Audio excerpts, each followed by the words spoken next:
We're back now at 5:14. Letter carriers are planning to rally outside the U.S. Capitol after President Trump told reporters he was considering making significant changes to the United States Postal Service.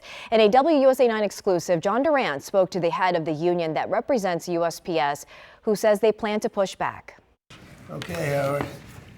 You're in.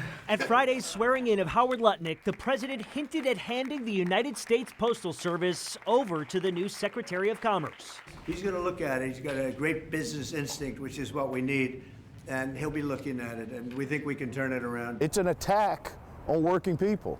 It's an attack on a public service. It's literally an attack on the Constitution. Brian Renfro is the president of the National Association of Letter Carriers, the union that represents all 640,000 postal employees across the country. He caught wind of a report by the Washington Post Thursday that says President Trump is planning on signing an executive order that would drastically change USPS leadership. Trump administration's intention to essentially dismantle the Postal Service by getting rid of the governance, getting rid of the regulatory authority, moving it from its status as an independent federal agency that it's been for 55 years and moving it under the Commerce Department.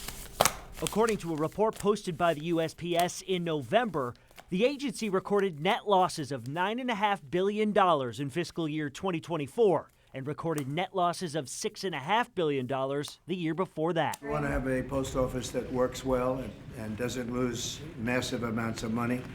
And we're thinking about doing that, and it'll be a form of a merger, but it'll remain the Postal Service, and I think it'll operate a lot better than it has been over the years. It's been... Service has lost money, but 90% of their losses are due to mandates by Congress. They're due to unfair calculations of all the money they've set aside for things like pensions. Congress can fix their financial situation. The administration can fix their financial situation.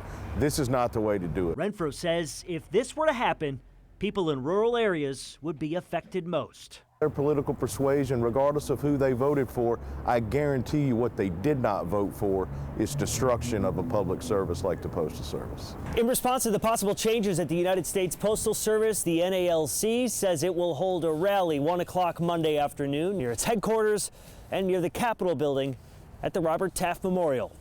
In D.C., John Duran, WUSA 9.